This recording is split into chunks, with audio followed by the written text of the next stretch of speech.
Assalamualaikum warahmatullahi wabarakatuh. Innal hamdalillah nahmaduhu wa nasta'inuhu wa nastaghfiruh wa na'udzu billahi min sururi anfusina wa min sayyiati a'malina. May yahdihillahu fala mudhillalah wa may yudlilhu fala hadiyalah. Asyhadu an la ilaha illallah wahdahu la syarikalah wa asyhadu anna Muhammadan abduhu wa rasuluhu la nabiyya ba'dah. Allahumma sholli ala Muhammad wa ala ali Muhammad kama sholaita ala Ibrahim wa ala ali Ibrahim fil alamina innaka Hamidum Majid. Ikhwatul rahiman rahimakumullah. Alhamdulillahirabbil alamin. Bersyukur senantiasa kita panjatkan kehadirat Allah Subhanahu wa taala yang mana pada pagi hari ini dengan takdir terbaiknya, dengan perkenannya Allah mengumpulkan kita di rumah Pak Wawan ini dalam rangka kegiatan upah yang telah kita sepakati dan kita agendakan bersama. Semoga kegiatan ini menjadi kegiatan yang Allah ridhoi, yang akan memberatkan timbangan amal kebajikan kita di yaumil hisab. Allahumma amin.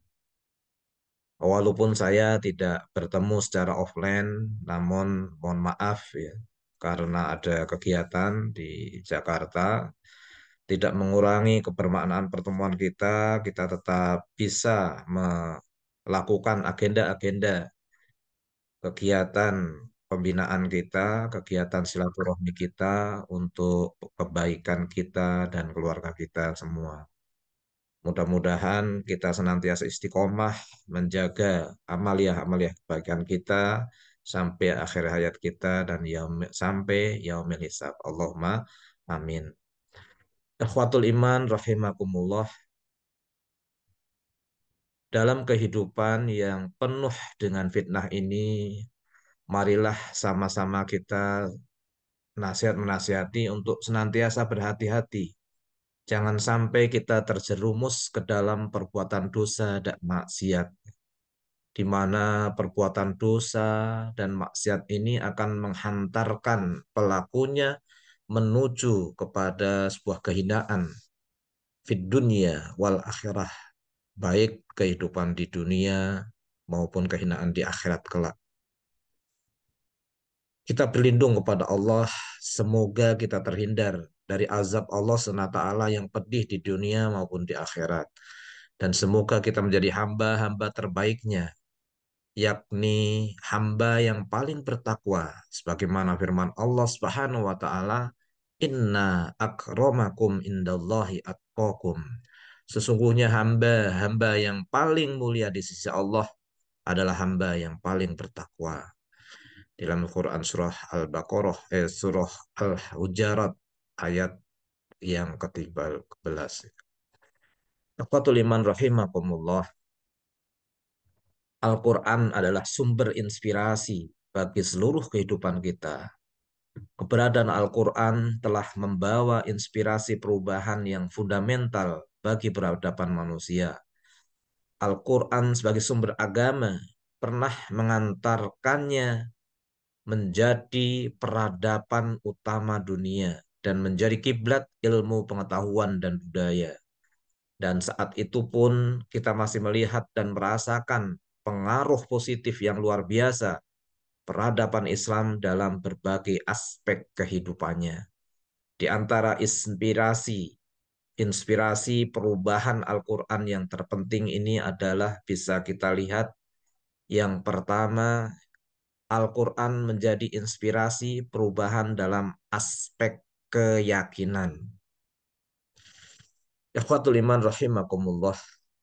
Keindahan bahasa Al-Quran, kedalaman isi dan keluhuran maknanya telah menyentuh dan menggetarkan hati manusia. Hati-hati yang keras menjadi lembut dan tunduk kepadanya. Kita lihat beberapa contoh, banyak orang-orang yang awalnya membenci Al-Quran, kemudian tergugah hatinya, terinspirasi akalnya, dan terkoyak keyakinannya.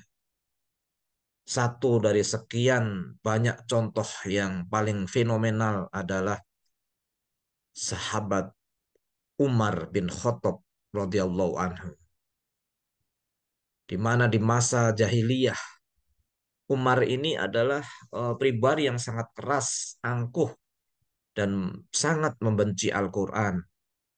Namun setelah ia mendengar ayat-ayat Al-Quran di rumah adiknya, Fatimah, saat itu hatinya bergetar, jiwanya berontak, akalnya membenarkan.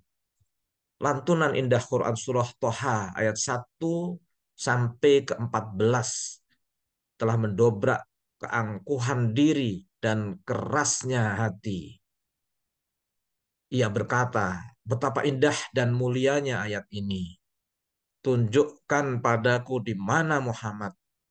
Kemudian tanpa keraguan, ia menemui Muhammad Rasulullah SAW dan bersyahadat di hadapannya.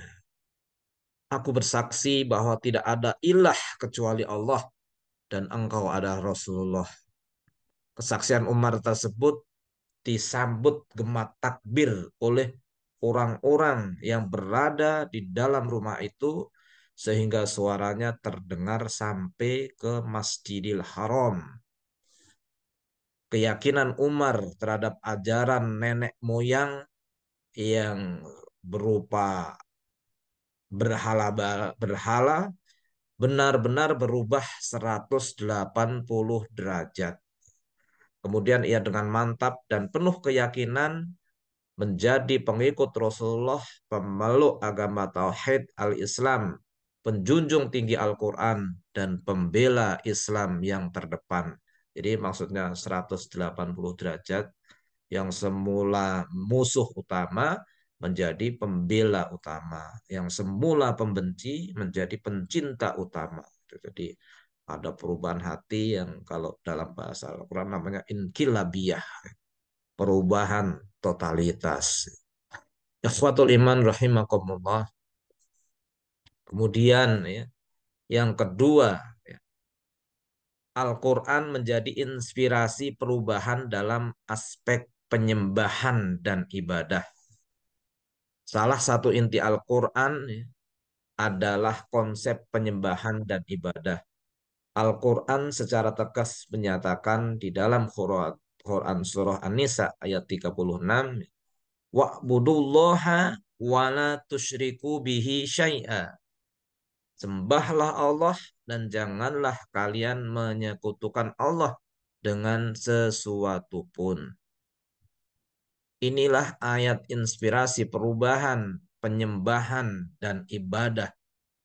Artinya Al-Quran telah menuntun jiwa-jiwa manusia menuju penyembahan dan ibadah yang benar. Dari penyembahan berhala, matahari, api, pohon, dan juga penyembahan terhadap makhluk-makhluknya menuju penyembahan hanya kepada Allah yang satu, hanya kepada Allah yang ahad. Allahus samad lam yalid walam yulad. Kehadiran Al-Quran menjadi pendorong bagi orang-orang musyrik untuk meninggalkan bentuk-bentuk penyembahan yang batil dan memperbaiki cara ibadah yang menyimpang. Ikhwatul iman rahimakumullah. Yang ketiga, Al-Quran menjadi inspirasi perubahan dalam aspek akhlak.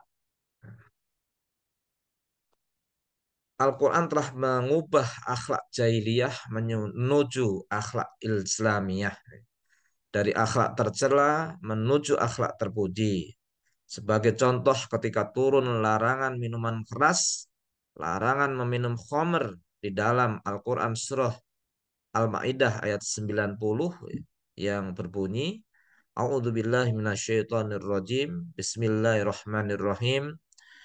Ya ayyuhalladzina amanu innamal khamru wal maisiru wal ansabu wal azlamu ridsun min amali syaitan wastanibuhu la'allakum tuflihun.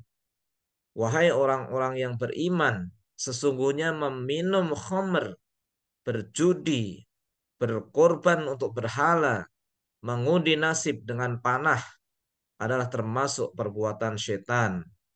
maka jauhilah perbuatan-perbuatan itu agar kamu mendapat keberuntungan. Quran Surah Al-Ma'idah ayat yang ke-9. Sesaat setelah turunnya ayat di atas, para sahabat yang mendengarkannya pergi menuju ke jalan-jalan di Madinah sambil membawa sisa khamr yang ada pada mereka. Lalu mereka menuangkan di jalan-jalan sehingga di Madinah itu laksana banjir khamr. Hadis riwayat Muslim. Ketika turun perintah menutup Al-Qur'an, menutup aurat dalam Quran surah An-Nur ayat 31 yang berbunyi, A'udzu billahi minasyaitonir rajim. Bismillahirrahmanirrahim.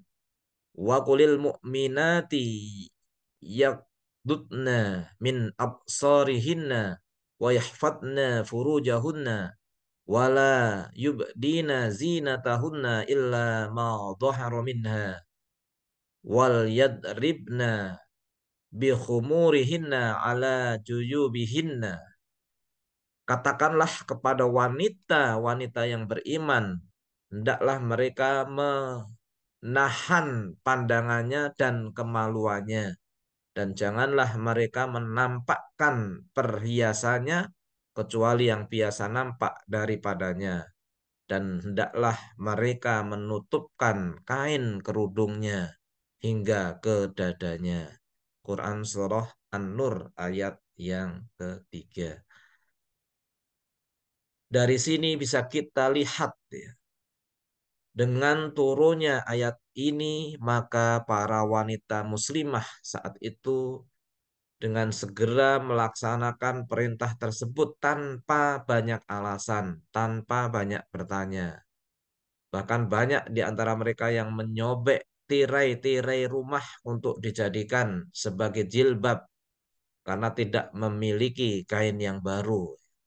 Saking inginnya untuk melaksanakan perintah Allah Subhanahu wa taala.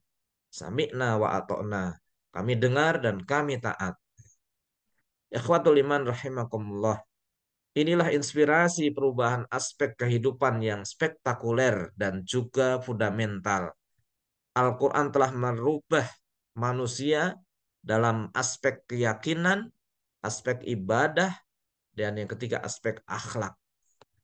Al-Quran telah mewujudkan tatanan kehidupan umat manusia menjadi lebih baik, terhormat, dan bermartabat. Hal itulah yang menjadi faktor utama dari tumbuh dan berkembangnya peradaban Islam. Karena para pengusungnya adalah orang-orang yang telah tersibgoh dengan Al-Quran, sehingga mempunyai kesiapan dan sekaligus kualitas untuk membangun peradaban Islam yang agung. Ikhwatul iman rahimakumullah. Di akhir tausiah ini, mari sama-sama kita berdoa.